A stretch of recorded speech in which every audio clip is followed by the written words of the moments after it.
Mah, minta pelembabnya. Ambeh mukanya enggak hinyai katanya, seperti teteh-teteh bubaran pabrik. Aduh, ampun, anak kecil udah bisa ngomong kayak begitu ya. Aneh saya nih. Yang ngajarin siapa? Orang tuanya malah ketawa dan merespon hal tersebut. Harusnya kasih tahu sama anaknya tuh gimana. Nggak boleh ya ngomong kayak begitu. Itu namanya merendahkan orang. Kok anak sekecil itu bisa ya gitu loh ngomong seperti itu gitu loh, yang tidak tersaring oleh orang tuanya malah mendukung, malah ketawa, malah harusnya ya sebelum memposting harus memperhatikan dulu ada nggak bahasanya yang bikin resah gitu loh, ada nggak bahasanya yang bikin menyinggung perasaan orang dan sebagainya. Harusnya orang tuanya yang ngontrol. Jadi sekali lagi ya, kalau sampai nih orang tuanya seperti ini terus, saya akan laporkan ke perlindungan anak, karena ini sudah merupakan sebuah eksploitasi anak yang tidak benar, apalagi untuk konsumsi publik dan untuk meningkatkan engagementnya. Nah, itu jangan sampai kayak begitu gitu loh. Ini orang tuanya mau cari duit tapi melalui jalurnya ARA. Apa-apaan sih kayak begini orang tua? Ini namanya benar-benar eksploitasi loh. Anda mendapatkan uang dari ARA. Harusnya kalau Anda mau meningkatkan follower Anda, ya pakai nama Anda sendirilah. Jangan pakai nama ARA. ARA dijual dalam tanda kutip untuk mendapatkan penghasilan untuk Anda. Sekali lagi saya keras ya sama kalian ya. Orang tua yang seperti ini tidak patut menjadi contoh semua orang. Apalagi ini mengeksploitasi anak. Anak menghasilkan uang, endorse ke TV segala macam, itu dibayar. Podcast juga dibayar. Jangan sampai Anda berdalih bahwa uang itu hanya untuk ARA, tapi itu untuk kebutuhan Anda sendiri dan kebutuhan engagement Anda. Paham? Sekali lagi ya, saya tidak mau ada lagi eksploitasi seperti ini. Untuk para TV dan semua para podcast, jangan mempublish anak-anak seperti ini. Ini bukan contoh yang baik. Oke? Walaupun anak ini tidak bisa menyaring mana yang benar dan mana yang salah, harusnya orang tua yang menyaring masalah ini. Ingat itu. Saya kemarin ngomong baik-baik, sekarang saya keras. Jangan sekali-kali lagi Anda sebagai orang tuanya tidak bisa menyaring apa yang harus diucapkan sama anak yang sekecil itu. Paham? Salam, Tita Gading. Apa yang terlintas di pikirannya langsung dia ucapkan tanpa berpikir apakah itu akan menyakiti hati orang lain atau enggak. Contohnya, saya sehari-hari banyak sekali bertemu dengan anak-anak. Sudah biasa kok saya dibilang, Bu Siti kok gendut, Bu Siti kok rumahnya kecil, Bu Siti kok miskin, dan lain-lain itu. Lah, ini pernyataan yang menyesatkan Bu Siti. Anda itu terapis wicara. Saya nggak kenal Anda ya, tapi saya komentarin Anda. Anda itu hanya terapis wicara. Jadi Anda konsentrasinya bagaimana anak yang Anda latih itu bisa berbicara. Jadi pada saat anak berkomentar seperti itu, atau anak itu terlihat hebat di mata Anda, please, itu beda. Dan bedakan dengan adab dan etika. Yang harus mengajarkan etika dan adab tersebut adalah orang tuanya. Jangan menjadi normalisasi bahwa anak itu semudah mengatakan apapun menjadi seenak dia gitu loh. Walaupun anak ini adalah anak makhluk paling jujur di muka bumi ini, tapi harus belajar tentang etika dan tidak dipublish di muka umum. Paham?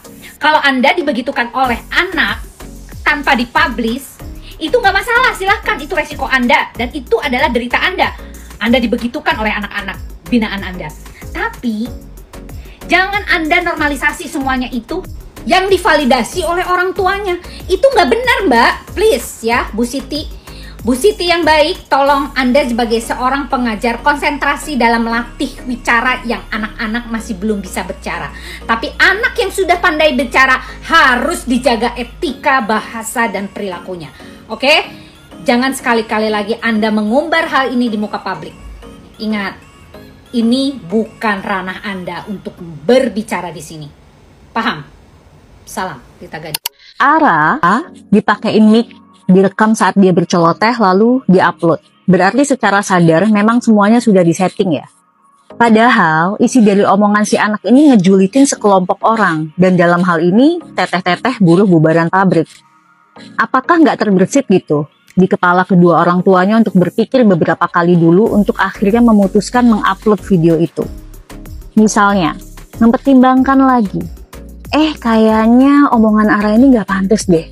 Jangan nanti malah jadi blunder. Nanti bisa bikin teteh-teteh buruh bubaran pabrik tersinggung nih kayaknya. Atau, ARA, kita ulangi lagi yuk. ARA jangan ngehina teteh-teteh itu, nggak baik sayang. Yuk kita ulang lagi pakai narasi yang lebih baik ya sayang. Aku tahu ada yang namanya rage bait. Rage bait adalah strategi atau taktik yang digunakan seseorang untuk memancing kemarahan atau emosi negatif orang lain.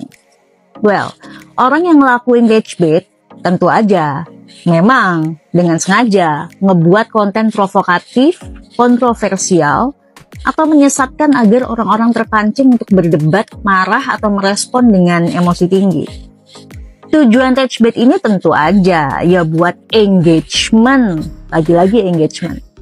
Karena somehow kemarahan memang sering bisa membuat orang lebih aktif berkomentar dan membagikan konten, dan tentu aja lebih cepat viralnya. Tapi yang diset untuk ngelakuin Ragebait ini anak kecil loh, underage, di bawah umur. Please lah, wahai orang tua Ara, jangan gila-gila engagement dengan cara mengeksploitasi anak sendiri ya. Ngomongin sesuatu yang sifatnya menyinggung orang lain, julid, nyinyir, itu gak baik.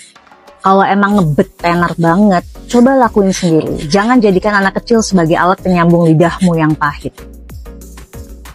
Gitu ya. Diserap dulu. Surat terbuka untuk Baba Bubunya Ara. Disclaimer, gue bukan ahli psikolog, gue juga bukan ahli parenting. Gue sama-sama ibu muda yang masih perlu banyak belajar banget. Cuman kebetulan anak gue mungkin seumuran Ara. Gue paham banget bahwa menjadi orang tua itu sangat-sangat susah, guys. Apalagi tidak pernah ada ilmu pasti menurut gue tentang jadi orang tua yang benar tuh kayak gini. Itu tuh gak ada. Apa yang paling bikin lebih susah lagi? Menurut gue ya, balik lagi menurut gue, lo harus mampu dan lo harus bisa untuk mengoreksi dan tahu kekurangan diri lo, kejelekan diri lo, kebagusan diri lo, strength weakness lo. Balik lagi, SWOT guys. Bukan cuma diri lo doang, tapi pasangan lo juga. Ya, like it or not, si anak ini akan mewarisi nih dua-duanya nih dari genetik ibu sama bapaknya tuh apa. Nah, menurut gue inilah alasan kenapa Baba Bubu Ara nih kayaknya empuk banget untuk diserang sama netizen. Karena ya as we know, kayak Baba Bubunya Ara itu kan ceritanya menjadi guru parenting kan. Apalagi di beberapa kesempatan sebelumnya mereka sempat sharing tentang kayak gini loh cara kita ngedidik anaknya. Karena anak itu menurut ABCD. Tapi kenyataannya guys, realitanya tidak sinkron gitu. Hasilnya sama apa yang ngomongin yang kesannya lu bener-bener the best parenting way itu nggak gitu hasilnya.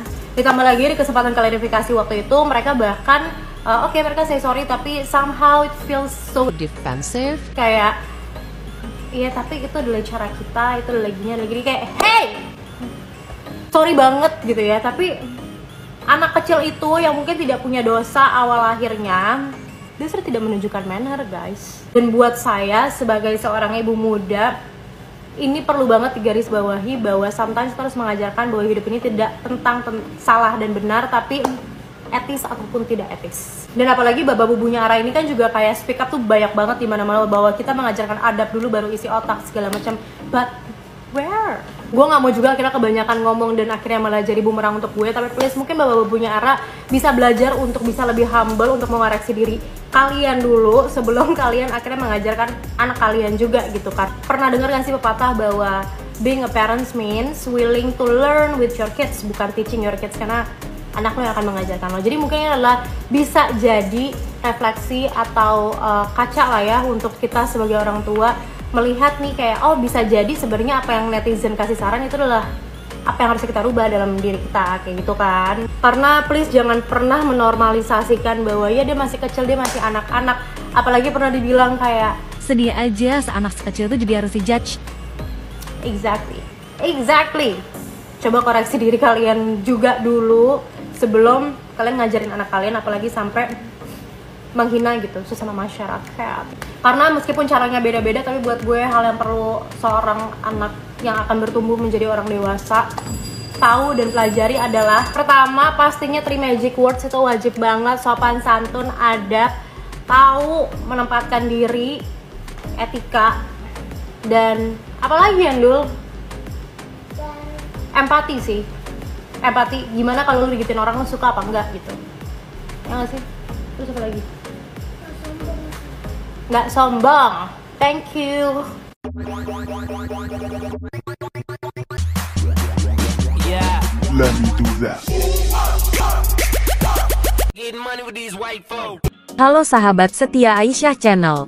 Psikolog Lita Gading kembali mengkritik orang tua TikToker kecil Ara yang akrab disapa Baba Ayah dan Bubu Ibu. Kritik ini muncul usai Baba dan Bubu mengunggah konten sang anak menghina para pekerja pabrik. Lita Gading heran bagaimana anak berusia 5 tahun dapat berpikiran untuk menghina pekerja pabrik. Terlebih, Baba dan Bubu juga sama sekali tidak menegurnya. Maaf, anak kecil itu bisa berkata seperti itu. Ampun, anak kecil udah bisa ngomong begitu. Ya, yang ngajarin siapa? Orang tuanya malah ketawa dan malah merespons hal tersebut, kata Lita Gading. Dikutip dari postingan TikTok-nya pada Senin, tanggal 24 Maret tahun 2025.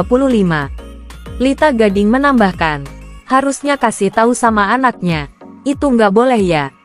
Itu namanya merendahkan orang. Kok anak sekecil itu bisa yang ngomong seperti itu? Yang nggak tersaring sama orang tuanya. Orang tuanya malah mendukung. Menurut Lita Gading, seharusnya orang tua bisa memfilter konten terlebih dulu sebelum diunggah ke akun media sosial mereka. Harusnya sebelum memposting, harus memperhatikan dulu ada nggak bahasanya yang bikin resah. Ada nggak bahasanya yang menyinggung perasaan orang atau sebagainya. Harusnya orang tuanya yang ngontrol, ujar Lita Gading. Lita Gading menganggap hal itu sebagai eksploitasi anak. Sebab, orang tua mendapatkan engagement sehingga dipanggil ke podcast hingga program televisi dan tentu menerima bayaran. Sang psikolog tidak segan-segan melaporkan mereka ke Komisi Perlindungan Anak Indonesia (KPAI) bila terus-menerus menjadikan ARA bahan kontennya. Sekali lagi ya, kalau sampai orang tuanya seperti ini terus, saya akan laporkan ke Perlindungan Anak. Ini sudah sebuah eksploitasi anak yang tidak benar, sambungnya. Bila orang tuanya ingin mendapatkan penghasilan, Lita Gading mengimbau untuk melakukannya atas nama sendiri. Jangan sampai anak dijadikan korban, apalagi untuk konsumsi publik dan untuk meningkatkan engagementnya. Itu jangan sampai kayak begitu. Ini orang tuanya mau cari duit, tapi melalui jalurnya ARA. Anda mendapatkan uang dari ARA, katanya. Kalau mau meningkatkan follower Anda, ya pakai nama Anda sendirilah. Jangan pakai ARA. ARA dijual untuk mendapatkan penghasilan untuk Anda, ujarnya lagi. Lita Gading berpesan kepada orang tua di luar sana untuk tidak mencontoh Baba dan Bubu. Sebab, apa yang dilakukan oleh mereka tidak dapat dibenarkan. Orang tua seperti ini tidak patut menjadi contoh semua orang. Apalagi ini mengeksploitasi anak. Jangan sampai Anda berdalih uang itu untuk kebutuhan ARA, tapi itu untuk kebutuhan Anda sendiri, katanya. Dalam kontennya itu, Lita Gading sampai menandai akun media sosial Komisi Perlindungan Anak hingga Seto Mulyadi. Orang tua yang nebeng popularitas anak ini mah @ipai@kepai @Seto Mulyadi 96, tulis Lita Gading dalam captionnya. Teguran yang diberikan Lita Gading pun didukung oleh banyak warganet. Bahkan, mereka setuju bila orang tua ARA dilaporkan ke KPAI. Laporin gak sih kak orang tuanya? Soalnya bikin sakit hati, katanya. Teteh-teteh bubaran pabrik, kata seorang warganet. Dihimbau orang tuanya ARA, sedang ketar-ketir bingung, sindir warganet yang lain. Anak sekecil itu sudah tahu bubaran pabrik. Tahu dari mana mukanya teteh bubaran pabrik? Saya tuh kemarin bingung bubaran pabrik tuh apa. Baru juga waktu baca komentar, ujar warganet lainnya. Video ARA diunggah ke akun TikTok Baba Bubu ARA milik kedua orang tuanya, Billy Sandi Pratama dan Mega Valentina. Tapi kini video tersebut sudah dihapus. Kendati begitu, video ARA masih bisa dilihat oleh netizen sebab sudah dibagikan ulang oleh beberapa akun media sosial. Ucapan ARA pun terus menjadi perbincangan di kalangan netizen. Dalam video tersebut, ARA yang sedang berada di dalam mobil bersama ayah dan ibunya meminta pelembab. Sang ibu pun menuruti permintaan ARA. Bocah cantik itu nampak mengaplikasikan pelembabnya ke wajah tanpa bantuan orang tuanya. La juga mengaku rajin memakai pelembab agarnya wajahnya tidak seperti buruh pabrik. Nah sahabat Aisyah Channel, itu informasi mengenai Lita Gading dan Bumbu Baba ARA. Bagi kalian yang baru mampir ke channel ini jangan lupa untuk menekan tombol subscribe, like, dan juga berikan sedikit komentar positif untuk perkembangan channel ini. Mimin ucapkan terima kasih atas waktunya dan sampai jumpa.